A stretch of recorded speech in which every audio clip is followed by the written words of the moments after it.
Amis internautes, bonjour, bonsoir. Je suis Henri-Claude Innocent du mouvement Yahvé Guinée du 13 janvier 2010, le MIG 13. Vous êtes en train de visionner ma 7e vidéo, la 3e en langue française. Chers amis internautes, les élections présidentielles aux USA, le 5 novembre prochain, sont loin d'être une activité périodique, routinière d'une nation. Elles sont loin de concerner exclusivement le peuple américain. L'humanité, avec l'ère du Verseau, dans une période de grande turbulence, qui précède une longue période de prospérité, de fraternité et de paix. C'est dans ce contexte qu'une juriste américaine est en passe d'être élue présidente de la première puissance militaire et économique de la planète. La mission de Mme Harris se résumera à tout faire pour éviter une phase initiale violente à cette révolution mondiale qui s'annonce. Ce n'est pas une 3e guerre mondiale qui nous attend, mais une centaine de révolutions, telles 1789 en France et 1804 en Haïti, et même de 1917 en Russie, que nous devons affronter. Amis internautes, je te demande ton appui moral, au moins, pour cette courageuse femme choisie par le vrai Dieu en la personne de Joe Biden, le président américain actuel. Monsieur le Président Joe Biden, je vous salue au nom de Yahvé, le Dieu de Jéthro et de Moïse. Je suis Henri-Claude Innocent, haïtien, ingénieur civil, professeur retraité et vénérable maître franc-maçon, coordonnateur du MIG 13, mouvement Yahvé Guinée, du 12 janvier 2010. Monsieur le Président, je m'adresse à vous aussi en tant que citoyen d'un peuple qui a toujours été aux côtés des États-Unis d'Amérique depuis 1776. À tort et à raison, pour les bonnes causes comme pour les mauvaises. Par exemple, pour ceux qui l'ignorent, c'est l'Amérique qui a dirigé Simon Bolivar vers Haïti pour ne pas avoir à affronter l'Espagne sur 2 océans, vu qu'elle s'intéressait déjà à Cuba et aux possessions espagnoles dans le Pacifique. Monsieur le Président, mon propos s'étendra sur 3 parties. D'abord, je vous féliciterai pour le choix de Mme Kamala Harris comme candidate à la prochaine élection. Ensuite, je vous ferai part de mes inquiétudes face à l'ampleur qu'a prise le pouvoir de la mafia internationale sur les gouvernements de notre planète depuis la chute de l'Union soviétique. C'est une menace pour notre candidate.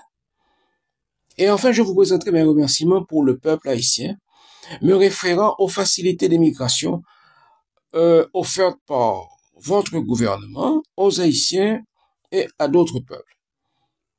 Le 24 août 2024, en effet, j'ai apprécié les paroles d'une femme, une grande dame, dont la simplicité et la féminité ne le cèdent en rien à la fermeté et la combativité. En écoutant le speech d'acceptation de Mme Harris, je me demandais comment une profession aussi raide et mathématique comme le droit n'a pu altérer l'empathie d'une femme, pourtant une militante, une femme de combat. Les USA ont la nécessité logique de se faire aimer et le profil psychologique de Mme Harris répond bien à cette attente. quelle est la mission de Mme Harris? D'après moi, d'après le MiG-13, mon organisation, éviter une phase initiale violente, dépourvue d'intellectualité, à la révolution mondiale causée par le déséquilibre provoqué par la chute du bloc de l'Est en 1990. Monsieur le Président, jusque-là, mes compatriotes se sont habitués à ne voir aucune différence pour le tiers-monde dans l'alternance des partis politiques au pouvoir aux USA. Jusqu'à récemment, démocrates et républicains, c'était blanc bonnet, bonnet blanc pour un Haïtien. Cependant, si aujourd'hui, au XXIe siècle, les républicains s'acharnent à vous traiter de communistes, vous, les démocrates, à cause notamment de l'Obamacare, c'est que l'un des deux partis américains se retrouve plus proche des classes moyennes et des plus démunis à l'échelle internationale. Et après l'Obamacare, vous, président Biden, vous avez récidivé en offrant une bouée de sauvetage aux Haïtiens, aux Cubains, aux Ukrainiens, aux Nicaraguayens et aux Salvadorais, tous des peuples en grande difficulté. La mafia internationale a tué le président John Fitzgerald Kennedy pour moins que cela. Le socialiste cosmiste en moi ne peut rester indifférent envers le Parti démocrate américain. Le MiG-13 et moi-même appuyons la candidature de Mme Kamala Harris à la présidence des États-Unis. On a tout dit des États-Unis d'Amérique, sauf que les dirigeants américains ne savaient pas comment libérer leur identité humaine en dehors de leur pouvoir militaire et financier. En effet, malgré la révolution de la simplicité avec le couple Obama, à partir de laquelle le vécu privé d'un leader américain peut devenir un atout électoral, les USA sont encore perçus en Haïti, par exemple, comme un ensemble de lois avec des hommes et des femmes pour les respecter et un corps de police pour les faire respecter. Je pense qu'à côté de la crainte qu'elle inspire, l'Amérique doit apprendre à se faire aimer et comprendre, à rechercher la confiance des peuples plutôt que de gérer leur froideur envers elle. Je crois que Mme Harris peut changer la donne en ce sens. Le MiG-13 n'attend ni l'amour ni la tendresse d'aucun chef d'État étranger, fût-elle une jolie femme très éduquée comme Mme Harris. Le respect peut suffire. Le Parti démocrate a prouvé qu'il aime et respecte le peuple haïtien, malgré ce goût amer dans la gorge du peuple haïtien, que nous laisse le couple Clinton quant à la gestion de l'après-séisme du 12 janvier 2010. Monsieur le Président, j'aime Kamala Harris. C'est personnel. Mais l'homme politique en moi se doit de respecter Mme Kamala Harris, cette future candidate à la présidentielle des États-Unis.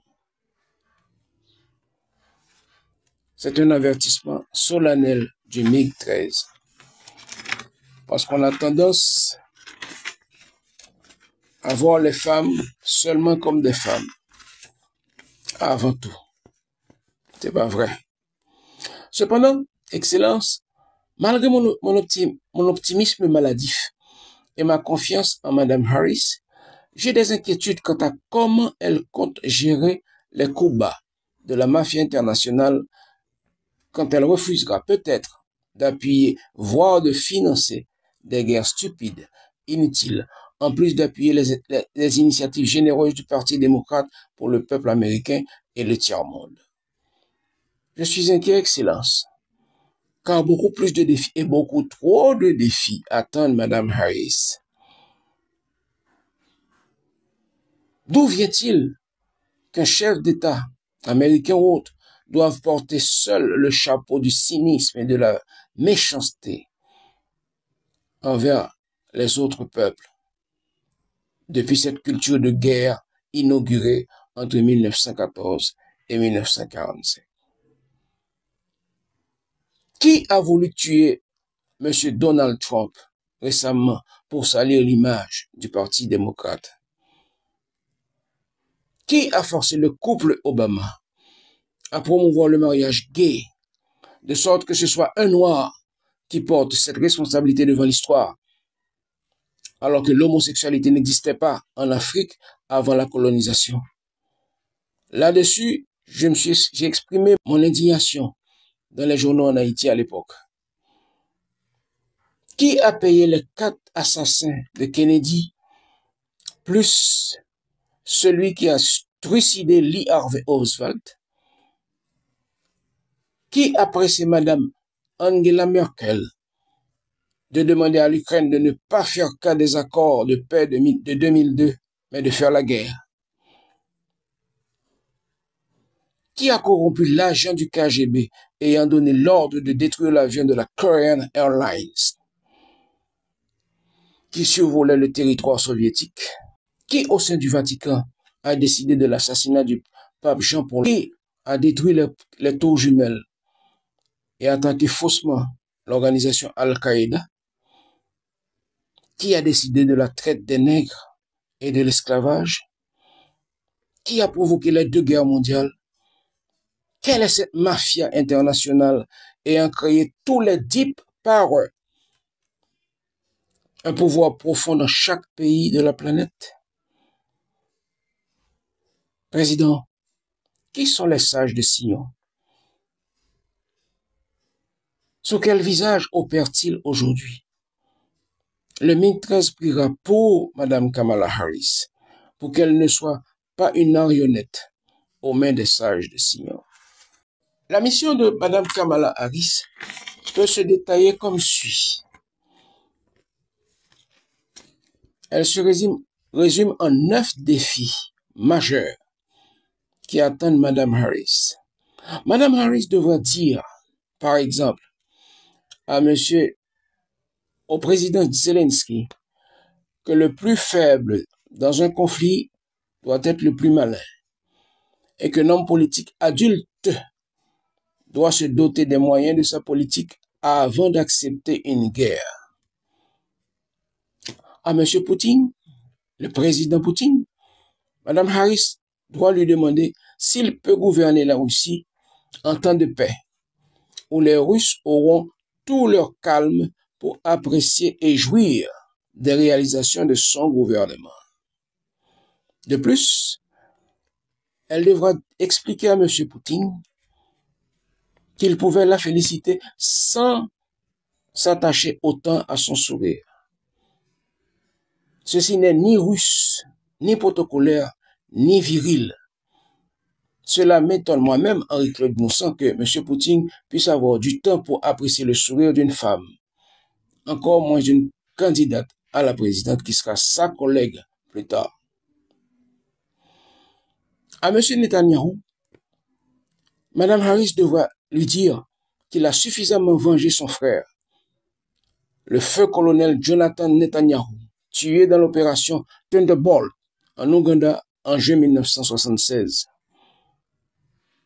Elle devra lui dire aussi qu'Israël doit une grande reconnaissance aux Palestiniens pour avoir gardé et protégé la soi-disant Terre Sainte à côté des Templiers pendant l'errance du peuple juif de 1878 ans, entre l'an 70 et l'année 1948. À la bourgeoisie haïtienne, Mme Harris devra accepter que des citoyens américains lui vendent des armes pour protéger ses richesses, à condition que cette bourgeoisie cesse d'être malpropre, inculte, et qu'elle investisse dans l'alphabétisation, l'éducation et l'hygiène publique en Haïti. Au président Maduro, Mme Harris devra lui dire et le convaincre que le plus fort dans un conflit doit être le plus conciliant et qu'il peut conserver son poste dans l'armée et accepter un gouvernement d'union nationale au Venezuela. Madame Harris devra s'asseoir peut-être avec le président Xi Jinping en Chine pour un voyage dans le temps, quand la Chine offrait 2 ours pandas au couple Nixon, quand les USA avaient lâché Taïwan pour négocier des marchés en Chine. Ils devront faire un bilan et repartir à zéro. Elle devra féliciter la Chine d'avoir compris comment combiner le socialisme et le capitalisme. Madame Harris devra encourager la France à apprendre à vivre sans compter sur ses anciennes colonies en Afrique avant qu'il ne soit trop tard. Madame Harris doit planifier une sortie honorable pour le Vatican et lui chercher une autre fonction. En effet, les églises vont se vider car l'intelligence artificielle va mettre à nu tous les crimes du catholicisme contre l'humanité et ses mensonges sur l'identité et la nature de Dieu. Enfin, Madame Harris devra convaincre tous les pays du monde à promulguer une loi anti-doublure contre les groupes occultes qui manipulent nos gouvernements à l'échelle de la planète. Monsieur le Président Biden, comme promis, je ne terminerai pas ces lignes sans vous remercier pour les opportunités que vous offrez à mes concitoyens sur le sol américain. Et pour cela, le grand admirateur de la révolution Obama, permettez que ce grand admirateur en moi de vous exprimer ma gratitude en utilisant un épisode de mon vécu privé. Monsieur le Président Biden, peu d'Haïtiens sont aussi bien placés que moi pour vous dire ce qu'un seul Haïtien ou une seule Haïtienne émigré aux États-Unis peut réaliser pour ses parents restés en Haïti. En 1964, pour Phil Duvalier, une de mes tantes paternelles émigra aux USA et une autre tante maternelle émigra en 1970. Et aujourd'hui, 2024, ma mère, 4 de mes 6 tantes, 4 de mes 7 oncles, un cousin et une cousine sont enterrés aux États-Unis. Mes parents, grâce aux apports de ceux qui étaient à l'étranger, ont pu construire 3 maisons à Port-au-Prince. L'une détruite par le cyclone Inès en 1966 et l'autre et les 2 autres rasées par le séisme du 12 janvier 2010. Ma sœur aînée, partie en 1974, a pu financer de ses revenus ma licence en génie civil en Haïti entre 1976 et 1980. Et mon premier petit-fils est né de mon fils cadet qui a étudié la finance aux États-Unis. Je dis merci à l'Amérique et à vous, M. Biden, pour moi, pour mes parents, pour tous mes concitoyens que vous venez d'accepter sur le sol américain. Grâce à vous, nous ne sommes plus des plain people, ni des boat people. Nous sommes devenus vos invités. À nous maintenant, Haïtiens, de nous comporter aux USA comme l'ont fait les parents de Mme Harris, comme Barack Obama lui-même et tant d'autres émigrés à succès. Et comme la mère de Mme Harris le lui a inculqué, nous, Haïtiens, nous devons apprendre à nos enfants aux États-Unis à ne plus se plaindre contre l'injustice, mais à la combattre, même au prix de leur vie. Nous avons démontré ce que nous pouvons faire contre l'injustice entre 1791 et 1803. Il s'agit seulement de nous réveiller et cesser d'imposer aux autres la nécessité de notre sécurité. à cause de vous, Monsieur le Président, à travers Barack Obama, et vu le crédit que je fais à Madame Harris, le Parti démocrate m'aura appris ce qu'est le socialisme à l'américaine. Je serais né aux USA que je serais quand même socialiste. Non athée, évidemment. Mais je ne serais pas enterré au Kremlin comme ces deux époux américains décrits dans le documentaire Reds. Il y a trop de choses à faire aux USA par un socialiste. Dans mon cas, très personnellement, le socialisme, c'est le crédit bancaire accordé aux gens du peuple.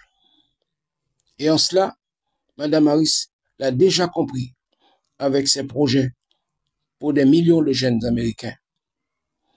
Que Yahvé, le Dieu anti-esclavagiste, antiraciste, le Dieu de Moïse et de Jétro, bénisse les USA, bénisse le Parti démocrate, bénisse Mme Harris.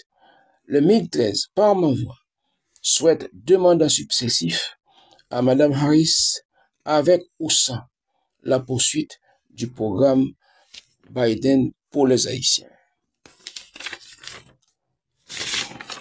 Citoyens américains d'origine haïtienne, votez Kamala Harris. Citoyens américains d'origine haïtienne, votez Kamala Harris.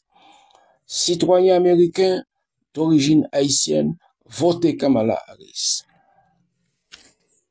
Henri-Claude Innocent, ingénieur, professeur, vénérable maître franc-maçon. Merci.